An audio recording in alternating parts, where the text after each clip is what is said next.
Tus antepasados no tenían comida disponible el 100% del tiempo. Por eso fueron desarrollando mecanismos para lidiar con momentos de mucha comida y momentos de poca comida. E incluso fueron desarrollando mecanismos que los ayudaban cuando pasaban hambre. El hambre existe para protegernos, para evitar que nos quedemos sin combustible y realmente depende de muchas variables, como por ejemplo cuán capaz es mi cuerpo de quemar grasa, de usar grasa como fuente de energía una vez que deje de comer. Por eso en este video vamos a ver todo sobre el hambre, qué la determina y qué parte de nuestro nivel de hambre es una necesidad biológica y cuál no. Pensá en que podemos tener hambre no solamente por nuestra necesidad de comer, sino incluso cuando vemos u olemos un alimento. Pensar en comida incluso puede estimular comportamientos que nos llevan a buscarla, y nuestro cuerpo responde a ese hambre de muchas maneras, buenas y malas. La buena noticia en todo esto es que los mecanismos que regulan el hambre en nuestro cuerpo dependen de muchas hormonas que vamos a ver, y si comprendemos cómo funcionan hay muchos trucos que podemos usar para regular nuestro nivel de hambre y nuestro nivel de saciedad. De hecho, cuando comemos tardamos en promedio entre 5 y 20 minutos en sentir saciedad.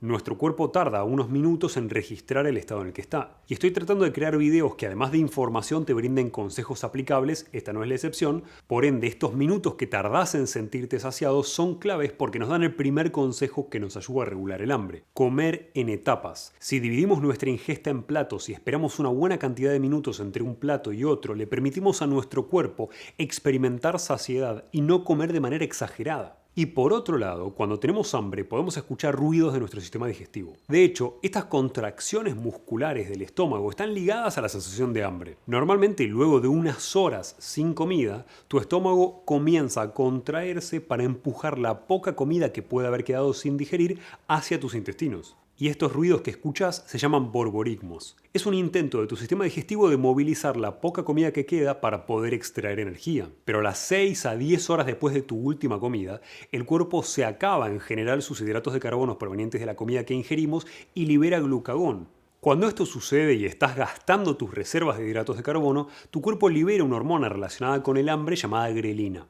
La idea para tu cuerpo es obvia, tiene como objetivo mantener la homeostasis, que comas para mantener tu peso estable y tus reservas constantes y llenas. Tu cuerpo no quiere quemar grasa, pero uno de los fenómenos más interesantes del hambre es que aproximadamente a las 10 horas de no ingerir nada, tu cerebro comienza a aumentar la liberación de hormona de crecimiento. Algo que si viste videos míos sobre ayuno intermitente seguramente ya sepas. Y la idea es que si no vas a comer nada, al menos con esta hormona de crecimiento evites la pérdida de músculo. Este es un mecanismo de protección que hace tu cuerpo que en general dura hasta unas 72 horas. Por eso nunca recomendamos hacer un ayuno prolongado de más de 72 porque vamos a perder músculo. Estos mecanismos son entrenables. Por eso quien acostumbra a usar grasa como energía o hacer ayuno intermitente no tiene hambre cuando se agotaron sus hidratos de carbono. ¿Pero qué controla el hambre? Cuando comemos, nuestro cuerpo libera leptina, una hormona encargada de hacernos sentir saciedad. Obviamente, a mayores son los niveles de leptina, más va a ser la saciedad que sientas y menor va a ser tu deseo de seguir comiendo. Necesitamos un sistema como el de la leptina para que ayude a nuestro cuerpo a determinar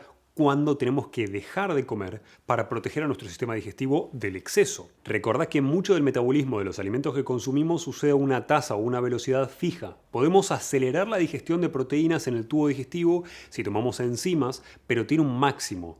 La leptina sirve para protegernos del exceso, de lo que nuestro cuerpo no puede manejar. Por supuesto, esto también significa que una persona puede tener menos leptina que otra y por ende comer mucho más y no sentirse satisfecho. A su vez, si me excedo en cantidades de comida, puedo a lo largo del tiempo generar una resistencia a la leptina. Básicamente, si todos los días como de más, además de engordar, además de aumentar de peso, como mi cuerpo se acostumbró a ese nivel de leptina exagerado, voy a tener menos efecto y a necesitar más cantidad de esta hormona de la saciedad para poder sentirme satisfecho. Después de la saciedad postprandial, la que tenés cuando terminaste de comer, la leptina comienza a caer y aumentamos la hormona que te mencionaba antes, la grelina, una hormona que determina nuestro nivel de hambre y que es muy dependiente de tus horarios. Por eso, si estás acostumbrado desde hace mucho tiempo a comer a las 12 del mediodía, es probable que a las 11:45 ya tengas un aumento de esta grelina por parte de tu estómago y de tu páncreas para estimular el hambre. Y si bien hay otros factores, el equilibrio entre estas dos hormonas va a ser uno de los más importantes para determinar tu nivel de hambre y tu nivel de saciedad, y por supuesto que también significa que las personas que por exceso Se volvieron resistentes a la leptina, van a tener más hambre a comer más para alcanzar la saciedad que aquellas que no tienen ese problema. Básicamente comemos de más por años, hacemos hiperleptinemia y luego nos cuesta más controlar el apetito. Veamos cómo funciona tu grasa y cómo solucionar esta resistencia para tener un menor porcentaje de grasa y estar más sano en general. Y si no viste mi video sobre composición corporal, te lo dejo en la descripción para que sepas cuál es el porcentaje de grasa ideal al que deberías apuntar a nivel de salud, no de estética. Pero si este exceso de leptina baja tu saciedad, si esta es tu situación, cualquier pequeño estímulo de grelina, de esta hormona del hambre, alcanza para disparar hambre a nivel del hipotálamo. Un olor, ver un anuncio de comida o simplemente pensar en comida. Y el segundo factor que tenés que tener en cuenta es que la pérdida de calidad del sueño o la falta de horas de sueño totales son otros de los elementos que inclinan la balanza hacia menos saciedad y más hambre. Y además de esto, la pérdida de calidad del sueño te recuerdo que afecta a tu glucemia, haciendo que empeores el manejo del azúcar en sangre y que acumules más grasa que otra persona por la misma comida ingerida. A su vez, el estrés va a reducir tu nivel de saciedad y las comidas o alimentos hiperpalatables, básicamente alimentos ultraprocesados desarrollados para ser lo más adictivos posibles, como las papas, también disminuyen tu saciedad. Por eso no comes solamente una. Ahora, si la leptina y la grelina controlan el hambre y la saciedad en líneas generales, lo que queremos es obvio. Si queremos comer de más, necesitamos reducir la leptina y aumentar la grelina, bajar la saciedad y aumentar el hambre, mientras que si queremos comer menos, necesitamos hacer lo opuesto, reducir la grelina. Por ende, necesitamos entender a la grelina para entender qué estrategias podemos usar para controlarla. Liberamos grelina en varias situaciones puntuales. Liberamos cuando nuestro azúcar en sangre se reduce. Este es un consejo básico pero extremadamente necesario. Si estás tratando de comer de menos teniendo sobrepeso y no podés, probablemente empezaste con la estrategia equivocada. Regular el azúcar en sangre suele ser el primer consejo de alimentación que le doy a cualquier persona porque acomoda de manera automática mucho de nuestro desequilibrio metabólico y hormonal. Y lo mejor es que no necesitas comer de menos para llevarlo a cabo. Eso sucede como consecuencia natural de hacer las cosas mejor.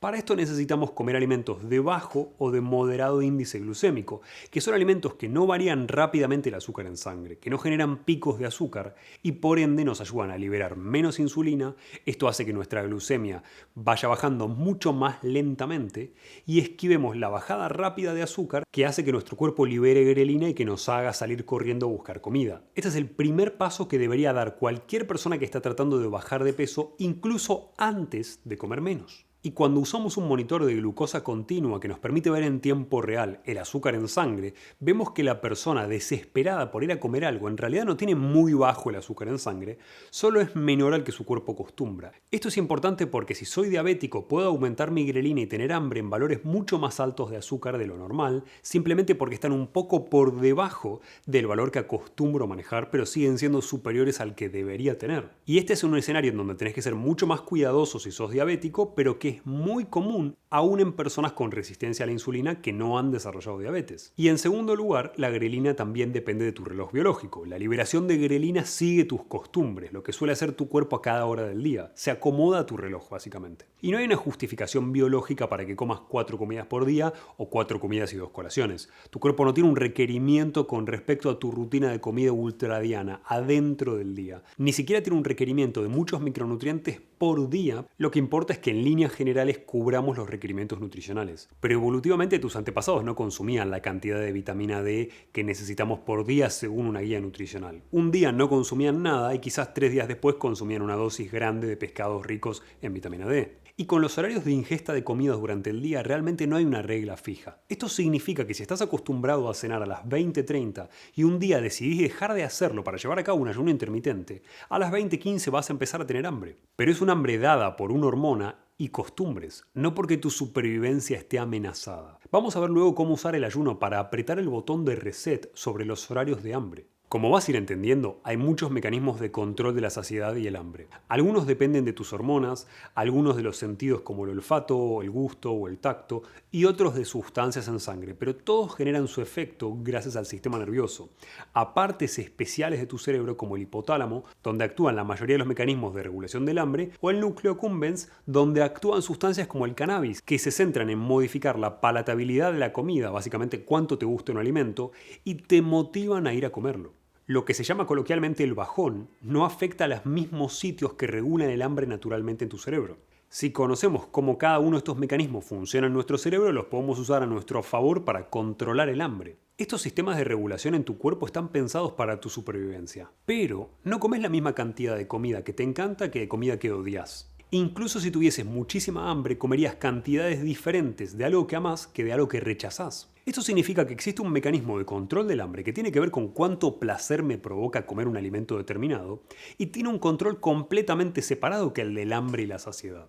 Esta es la razón por la que algunos dicen que siempre tienen espacio para el postre. Esta percepción de hambre aumentada o disminuida según si nos gusta o no el alimento proviene obviamente de la boca y de la conexión con tu cerebro, no de tus hormonas. Específicamente de los receptores de las papilas gustativas que tenés en tu lengua. Así que por un lado vamos a comer más si nos gusta la comida porque el gusto es atractivo y genera un circuito de recompensa positiva por comer ese alimento. Este circuito no existe para el hedonismo, sino para nuestra supervivencia, en escenarios donde los alimentos ricos en minerales como el sodio o los alimentos dulces rara vez eran tóxicos y dañinos para nuestra salud, mientras que los amargos presentaban un problema potencial. Por eso nos gusta el dulce y el salado más que otros gustos como el amargo o el picante. Y si te preguntabas cómo nuestros antepasados identificaban qué comer y qué cosas eran tóxicas, no lo hacían por prueba y error. Evolutivamente el gusto era la manera en la que nos dábamos cuenta de la composición energética y de electrolitos de algo que nos llevábamos a la boca antes de tener que arriesgar nuestra vida para ver si esa valla que encontraste en el bosque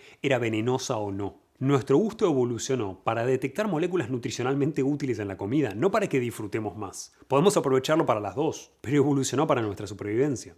Hay 4 mecanismos que nos ayudan específicamente a determinar si un alimento era un manjar o un veneno.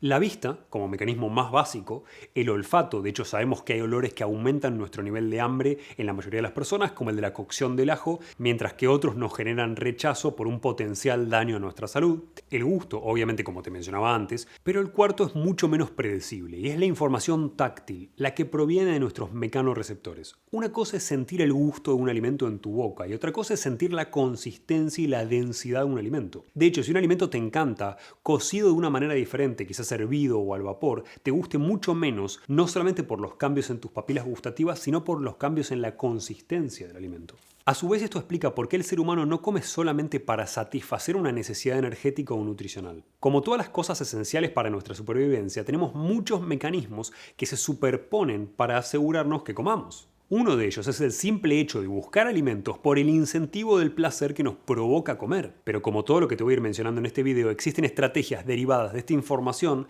que podemos usar a nuestro favor. Por ende, ¿cómo usamos este conocimiento para regular nuestro hambre? Y lo podemos hacer con los receptores de amargos que tenemos a nivel extraoral. Nuestro cuerpo no tiene solamente receptores para el gusto en boca. Los tiene también en vías aéreas, en el resto del sistema digestivo como en intestino y en muchos sitios más como la uretra. Pero dejemos a la uretra de lado. La estimulación de estos receptores es una herramienta muy válida para controlar el hambre y el sobrepeso. En la regulación del hambre el concepto es simple. Si consumimos alimentos amargos, nuestro nivel de hambre se regula negativamente porque el cuerpo interpreta que podrías estar consumiendo algo potencialmente tóxico. Si aprovechás este mecanismo de supervivencia que tiene el cuerpo, podés regular el nivel de hambre sin necesariamente tomar un suplemento o un fármaco. Simplemente con el gusto del alimento que estás consumiendo. Pensá que hasta ahora podés modificar tu hambre esperando unos minutos más para dejar a la saciedad actuar en tu organismo, podés modificar tu hambre cambiando los gustos que ingerís o simplemente consumiendo una pequeña cantidad de un gusto específico como el amargo para regular negativamente el hambre y podés reorganizar tus horarios de comida para ajustar tus niveles de grelina o de hormona del hambre. Pero todas las teorías históricas sobre hambre nos hacían pensar que a más grasa deberíamos tener menos hambre. Y lo más extraño de todo es que la leptina se descubrió en 1994, no es tan vieja, y su descubrimiento modificó cómo entendemos a la obesidad y al sobrepeso. Antes pensábamos que la grasa de nuestro cuerpo no hacía nada, solamente funcionaba como reservorio de triglicéridos, de ácidos grasos, para darnos energía si no teníamos alimentos. Al entender que la leptina se producía en nuestra grasa, empezamos a pensar en nuestra grasa como mucho más que una reserva. Básicamente como un órgano endocrino que produce hormonas. A más grasa tenemos, más leptina producimos. Esta leptina es producida obviamente para ayudarnos a comer menos, a sentirnos más saciados. Nuestro cuerpo busca un equilibrio de energía y por eso es considerada una hormona anti-obesidad. Pero el equilibrio de leptina en tu cuerpo te intenta proteger por un lado de tener demasiada grasa, pero también de tener muy poca. Ahora, si tenés sobrepeso y mucha hambre, antes de que te lo preguntes, no tenés una mutación rara que cause alguna deficiencia de la leptina. Esto es extremadamente excepcional. Lo que sí es normal es cuando tenemos ese exceso de grasa, como te contaba antes, que generemos una insensibilidad a la leptina que ya vamos a ver cómo corregir. Reparar esta resistencia es uno de los mejores aliados en la corrección del sobrepeso, sobre todo a largo plazo, porque cuando la leptina funciona correctamente no solamente te genera saciedad, sino que impide la formación de nueva grasa, estimula la lipólisis, la destrucción de grasa y la oxidación de ácidos grasos para que los puedas extraer en forma de energía de tus reservas. Pero sin importar nuestro nivel de hambre o nuestras reservas de energía, nuestro cuerpo tiene diferentes tipos de grasa. La grasa blanca que podemos encontrar subcutánea en sitios que en general no queremos, pero que también podemos encontrar alrededor de vasos sanguíneos, a nivel de las vísceras, que suele ser la más peligrosa, y en varios sitios más. Las células que conforman esta grasa blanca suelen ser muy simples y tienen un gran reservorio central de triglicéridos que compone hasta el 90% de esa célula, mientras que la grasa parda o marrón tiene una particularidad central para tu metabolismo. En primer lugar, tiene muchas más mitocondrias que la grasa blanca. Esto significa que tiene un metabolismo mucho más rápido y que gasta mucha más energía. Además de esto, tiene una proteína llamada UCP1 que es responsable del aumento de temperatura cuando tenés frío, pero solamente del que no te hace temblar, el que no sucede por temblar. Este mecanismo es súper importante en recién nacidos y en los mamíferos que hibernan, por eso ambos tienen mucha más grasa parda que vos y que yo. A más leptina tengo, más tendencia a activar la termogénesis de esa grasa parda. Con lo cual, si sos friolento y no tenés ningún problema metabólico como hipotiroidismo o un déficit calórico, mejorar esto seguro mejore tu control de temperatura. Y la gracia de la leptina es que nos permite transformar parte de esta grasa blanca que no queremos en grasa amarilla o beige, que es un intermedio, una grasa con más mitocondrias y un metabolismo un poco más rápido, o incluso fomenta la producción de grasa parda. Ahora, ¿por qué mi hermano o mi familiar tiene menos grasa? ¿Nunca te preguntaste por qué dos personas genéticamente muy parecidas que crecieron en la misma casa, con hábitos muy similares, pueden tener diferentes tendencias de peso? Donde a uno le es mucho más fácil subir de peso que al otro. Existe una respuesta para esto y obviamente está relacionada con el hambre y la grasa corporal. Hace años creíamos que no podías crear adipocitos nuevos, células que acumulan grasa básicamente. Que estas células se creaban en tu juventud y que si habías sido obeso de pequeño tenías una pelea cuesta arriba contra el sobrepeso y el hambre de adulto. Hoy sabemos que esto no es así, pero que tampoco es tan diferente. Si bien todos creamos adipocitos nuevos todo el tiempo, las personas con sobrepeso lo hacen a un ritmo mucho más rápido que las personas que no lo tienen en cualquier momento de la vida. Esto significa que si aumento de peso de niño o de adulto, aumento la cantidad de adipocitos para mantener esta reserva de energía extra. Y cuando pierdo 50 kilos de grasa luego, mi cantidad de células adiposas se mantiene constante. Esto genera una enorme dificultad cuando yo ya bajé de peso, porque tengo más células que sirven como reservorio de grasa de las que necesito. Y lamentablemente estas células tienen una tendencia a acumular grasa muy fácilmente. El truco aquí para hacer la vida más fácil a mis hijos es si evité la obesidad infantil me va a ser más fácil no tener obesidad de adulto. Por otro lado, estudios mostraron que una mala nutrición de una madre durante la gestación por un lado, típico en la posguerra en la Segunda Guerra Mundial, y sobrepeso por el otro durante la gestación, tenían un gran impacto en la tendencia a que desarrolles grasa en tu cuerpo de adulto.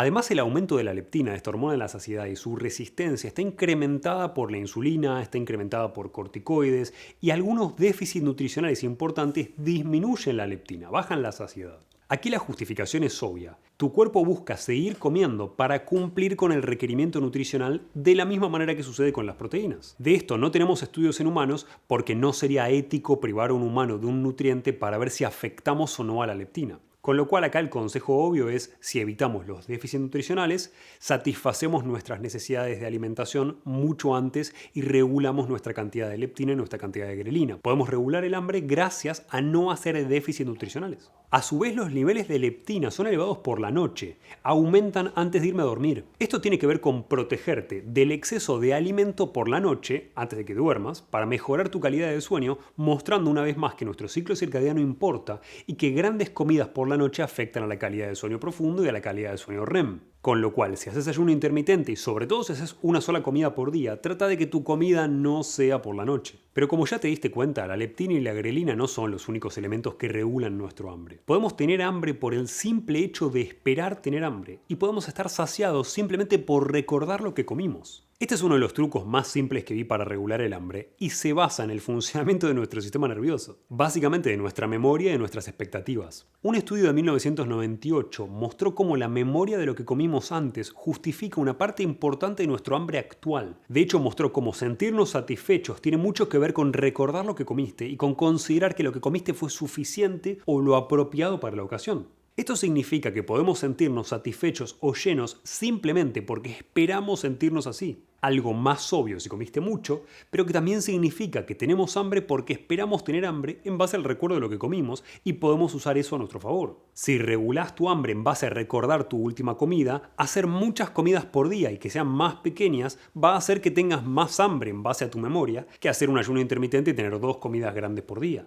Por el simple hecho de que recordás haber comido más en el segundo ejemplo. Y esto es así incluso si estas 2 personas comen la misma cantidad diaria. Básicamente, recordar lo que comiste en tu última comida te ayuda a saber que no estás realmente muerto de hambre o desesperado de hambre. Luego existe una teoría muy interesante que podría determinar en parte nuestro peso, pero que nunca se comprobó, y en consecuencia nuestro nivel de hambre, que la explica como un equilibrio físico, según nuestra genética, hábitos y mucho más, y todo esto nos da como resultado en esta teoría un peso determinado. Supongamos que ese peso es 85 kilos. Yo puedo bajar si quiero ese peso, pero a medida que más me alejo de este peso promedio que vine manteniendo, más me cuesta sostenerlo en el tiempo. Esto sucede tanto si soy alguien que quiere subir de peso y ganar masa muscular como si soy alguien que está tratando de bajar de peso y perder grasa. Imagina que tenés el aire acondicionado prendido a 24 grados en automático. Cada vez que la temperatura de la habitación baja, el aire acondicionado sube la temperatura para volver a alcanzar los 24 grados. Pensá en ese peso promedio como la temperatura en automático del aire acondicionado. Y por supuesto que lo que buscas en esta situación es modificar ese valor automático generando flexibilidad metabólica, pero a nivel del hambre esto importa porque estar por debajo de tu peso promedio puede producirte más hambre simplemente porque tu cuerpo busca mantener la homeostasis, el equilibrio. Y tu tarea es usar todos los consejos de este video para generar un nuevo punto de equilibrio.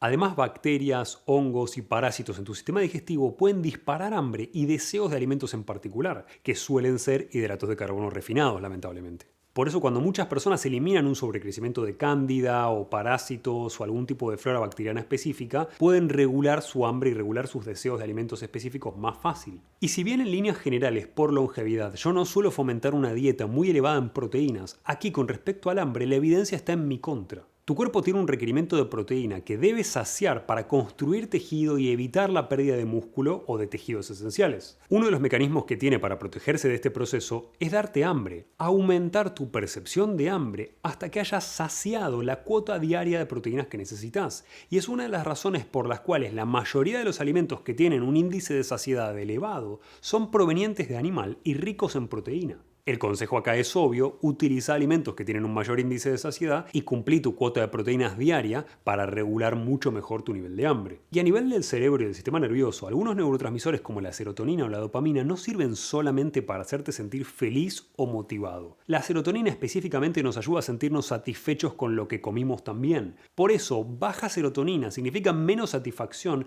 extraída del mismo alimento que voy a consumir, de la misma cantidad. Lo cual obviamente nos lleva a comer de más para sentirnos igual de satisfechos. Si tuvieses que desarrollar un cuerpo humano entendiendo que el sobrepeso, la obesidad y los problemas metabólicos que derivan de esto son los causantes de los principales problemas de salud hoy en día, probablemente dirías, bueno, vamos a desarrollar un cuerpo que tenga un freno, que tenga un mecanismo para no comer de más. La buena noticia es que estos mecanismos existen, la mala es que no los usamos. Estos mecanismos tienen que ver con el hecho de que tu cuerpo tiene una velocidad fija de digestión, como te mencionaba antes, y de metabolismo de muchos nutrientes esenciales. Tengo un límite de cantidad de grasas esenciales como el omega 3 que puedo digerir. Para evitar este exceso, nuestro cuerpo tiene hormonas que tienen un doble efecto en el sistema digestivo. Por un lado, nos ayudan a liberar enzimas que aceleran la digestión, y por el otro, reducen nuestro hambre. Este es el caso de la colecistoquinina, y si prestaste atención antes, entendiste que nuestro cuerpo va a comer hasta saciar su requerimiento de proteínas. Bueno, lo mismo sucede con muchos micronutrientes. Esto significa que una comida más rica en aminoácidos, más rica en grasas esenciales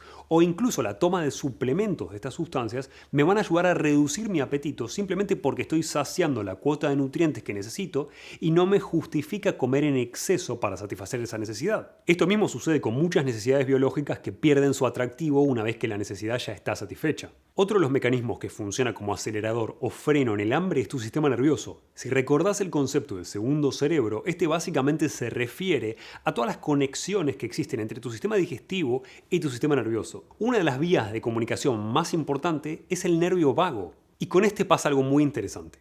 Si tu estómago está distendido porque comiste mucho volumen, estimulás a ese nervio vago inhibiendo el hambre. Este es un mecanismo obvio de supervivencia para que no comas literalmente hasta explotar. Pero ¿cómo usamos este mecanismo regulatorio del hambre a nuestro favor? Podemos consumir alimentos de alto volumen con algunos tipos de fibra soluble. El glucomanán, por ejemplo, es una fibra que tiene la propiedad de aumentar su tamaño muchas veces cuando se encuentra con agua, ayudando a distender el estómago, a ocupar volumen y a que coma menos. Y a su vez podemos estimular al nervio vago de otra manera, entrenando la variabilidad de la frecuencia cardíaca con aparatos que se colocan en el trago, en tu oreja, y equilibran la actividad parasimpática. Lo más interesante de todo esto es que todas las estrategias que te nombré hasta ahora para regular hambre y saciedad no tienen que ver con comer menos. Tienen que ver con entender cómo funciona tu cuerpo y aprovechar eso. Ahora la pregunta es, ¿qué hacemos al respecto? Y los consejos que te voy a dar ahora no son los habituales para bajar de peso. Tienes una lista de videos en la descripción específicamente sobre bajar de peso. Acá voy a aprovechar para profundizar y darte consejos nuevos. El primer paso obvio para regular tu hambre es resensibilizar tu cuerpo a la leptina.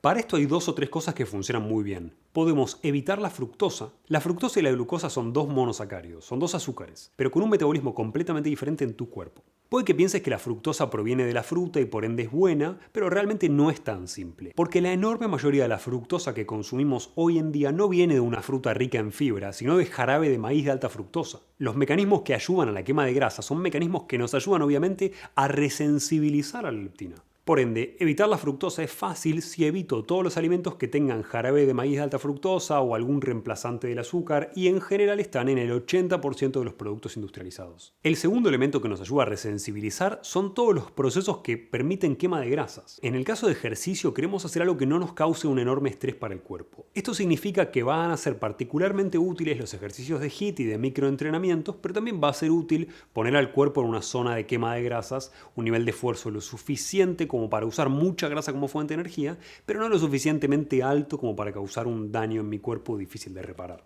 Y luego tenemos al estrés y la liberación del cortisol. Acá obviamente queremos impedir los altos niveles de cortisol y básicamente el estrés aumenta la resistencia a la leptina y te hace más hambriento. El efecto por el cual el cortisol contribuye a esta insensibilidad, a esta resistencia a la leptina es a largo plazo, con lo cual querés evitarlo de todas maneras. Y el último de los mecanismos que resensibilizan a la leptina es la exposición al frío. Recordá que en este caso buscamos una exposición al frío que no alcance para hacernos temblar. No necesitas hacer Wim Hof. Esto naturalmente va a favorecer la conversión de grasa blanca en grasa parda, mejorar los niveles de leptina y además acelerar tu metabolismo. Y sé que dije que iba a darte todos los consejos más nuevos posibles, pero una de las maneras más eficientes de reparar esta resistencia a la leptina y sobre todo los valores de grelina, de hormona del hambre, es el ayuno intermitente. Ambas hormonas están muy relacionadas a las horas a las que habitualmente comemos. Si comes siempre a las 12 del mediodía, 11:45 ya vas a comenzar a sentir hambre. Pero luego de 1 o 2 semanas de ayuno, los niveles de grelina liberados en un horario donde ya no comes son prácticamente inexistentes. Por eso el primer día que no desayunes vas a sentir un nivel de hambre que no vas a volver a sentir a los 12 días de hacerlo. Esto es importante porque si permitimos a nuestro cuerpo reducir los niveles de ambas hormonas, de leptina y de grelina, podemos darle la oportunidad de resensibilizarse con respecto al hambre. Además, la grelina se va a liberar siempre que te acostumbres a un horario de comida determinado. Con lo cual, si querés disminuir aún más la grelina, uno de los conceptos más interesantes o innovadores es aprovechar este efecto rutinario y hacer lo opuesto. No tener un horario fijo de ingesta durante el día le impide a tu cuerpo acostumbrarse a esa comida de las 12 del mediodía y por ende le impide preparar la secreción de grelina a esa hora. Por otro lado, una de las cosas que tenemos que hacer es eliminar los disparadores del hambre. Esto funciona más a nivel del sistema nervioso, pero para esto necesitamos mejorar hábitos, eliminar los alimentos de la alacena que no deberíamos consumir, cambiar el recorrido al trabajo si siempre paso por un lugar X y me consumo un frappuccino con un dulce. Realmente no necesitas 100 gramos de azúcar antes de empezar el día, nadie los necesita. Y por otro lado, si los alimentos ricos en hidratos de carbono te dan poca saciedad y te cuesta dejarlos, uno de los mejores consejos que me funcionó con pacientes en su momento era el de separar la cena. Separar la cena me permite incorporar muchos de los consejos de este video. Por un lado, la cantidad de minutos que tienen que pasar para empezar a sentir saciedad. Por otro lado, si empiezo con el consumo de fibra y proteína, puedo ayudar a mi cuerpo a generar más distensión y más volumen en estómago por la fibra que consumí y a saciar mi requerimiento de proteína, disminuyendo así el nivel de hambre que yo tenga. Y esto es simple, solamente tengo que empezar con la ingesta de fibra y proteína y separarla de los hidratos de carbono que voy a comer. En la práctica puedo, por ejemplo, comer carne con ensalada primero y después de unos minutos, después de más de 20 minutos, estimular mi sensación de saciedad, mi volumen en estómago y mi requerimiento de proteínas y de muchos micronutrientes, a su vez que la fibra me ayuda a mantener la glucemia estable y la flora intestinal en equilibrio, y luego de 20 o más minutos puedo incorporar, cuando todos estos mecanismos están funcionando, puedo incorporar la comida con hidratos de carbono que iba a acompañar la carne, por ejemplo, como unas papas. Esto aumenta tu percepción de saciedad y los valores de leptina y reduce el impacto negativo del hidrato de carbono que consumiste sobre tu peso y sobre tu insulina. Es extraño pensar que podemos incorporar tantos trucos para modificar hambre y saciedad y el equilibrio del azúcar y de los nutrientes en nuestro cuerpo simplemente reorganizando nuestra comida, pero es una realidad y tenemos que aprovecharlo antes de usar otras estrategias más riesgosas para el control del hambre y el peso. Y uno de los consejos más importantes a nivel de salud es saber lo que estás comiendo. Este consejo es fácil de aplicar si hacemos 2 comidas por día y nos va a resultar mucho más difícil si estamos comiendo cada 2 horas. Pero importa porque queremos aprovechar el truco de neurociencia que te mencioné antes sobre recordar lo que comes por completo para recordar que estás lleno y por ende aprovechar este fenómeno para regular nuestro hambre. Pero por otro lado, uno de los elementos más importantes para el impacto a largo plazo a nivel de salud de la comida que comes no es la dieta que haces, no importa si es veganismo, cetogenia, paleo, etc., sino es quién cocina y cómo se prepara el alimento. Esto es llamativo y obviamente no es una invitación a que cocines en casa para agregar 1 kilo de azúcar a tu comida. Pero el concepto es simple. A tu abuela, a tu marido, a tu novio, a tu pareja que está cocinando en casa, le importás. Y esto significa que dentro de la medida de lo posible y de su conocimiento va a ser un producto saludable, mientras que un comercio tiene un interés económico de por medio. Necesita que te guste mucho el alimento para que vuelvas a comprarlo, justificando el uso de sustancias que pueden alterar tu percepción del gusto y obviamente incrementar el hambre. Este video está hecho para la mayoría de las personas que tienen dificultad para comer la cantidad correcta, entendiendo que cada vez más porcentaje de la población a nivel mundial tiene sobrepeso. No te recomiendo que apliques ninguno de todos estos consejos si tenés un mal resultado en un test de dismorfia corporal. Te dejo un link abajo en la descripción para que puedas hacer uno si te interesa. Cuidar tu salud implica también cuidar tu salud mental. Dicho esto, comprender el funcionamiento de tu cuerpo y la regulación del apetito, de la saciedad del hambre, es crucial para tu salud. Hay mecanismos de control del hambre que dependen de los tiempos de tu reloj biológico. Aprovechar la saciedad luego de 20 minutos de comer a tu favor para separar ingestas y no comer de más. Recordá que la grelina es una hormona de costumbres y podés acomodarla a tu favor con ayuno intermitente o simplemente cambiando los horarios de ingestas. Hay mecanismos de control del hambre que son psicológicos, como recordar lo que comimos en el día o evitar la exposición a disparadores del hambre. Y por último tenemos mecanismos de control del hambre biológicos, que obviamente son los más importantes, como la leptina, la grelina o los valores de azúcar en sangre, sobre todo si fluctúan, y los déficits proteicos o de micronutrientes. Pero el mensaje que te tiene que quedar es que si optimizamos cada uno de ellos, vamos a regular el hambre de manera tal que comamos lo que nuestro cuerpo necesita biológicamente. Ni de más, ni de menos. No tener todas estas cosas en cuenta ha hecho que incluso personas activas o atletas, comiendo menos de lo que necesitan por día, aumenten su grasa corporal.